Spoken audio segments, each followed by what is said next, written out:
କୋଉ ସ୍କୁଲରେ ପଢୁଛୁ? ଏଇ ସ୍କୁଲ ଆଚ୍ଛା ଅଗଷ୍ଟ 15 କେବେ ପଡେ? ଜୁଲାଇ ଆଉ ଜୁଲାଇ ମାସରେ ପଡେ। ଆଚ୍ଛା ଆଉ ଜାନୁଆରୀ 26? ମାର୍ଚ୍ଚ ଆଚ୍ଛା ମାର୍ଚ୍ଚ ମାସ କେତେ ତାରିଖରେ ପଡେ? ଅଫର ହାଁ ନଭେମ୍ବର ହାଁ ନଭେମ୍ବର। କେତେ ତାରିଖ? 10 ତାରିଖ 10 ତାରିଖ ପଡେ। କି ବାର? ରବିବାର ରବିବାର ଦିନ ପଡେ। ଆଚ୍ଛା ଆଉ ଜାନୁଆରୀ 26 କେତେ ତାରିଖରେ ପଡେ? 7 ଦିନ 7 ଦିନ ମାସ।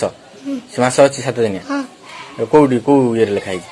ଅଛି ହଁ କୋଉ ସ୍କୁଲ କୋଉଠି ଅଛି? ସେ ଅଙ୍ଗନବାଡି ଅଙ୍ଗନବାଡି ଲେଖା ହେଇଛି। ଆଚ୍ଛା ଆଉ କୋଉ କ୍ଲାସ ତୋର? ଚତୁର୍ଥ ତୋର ବନାନ ଗଲୁ?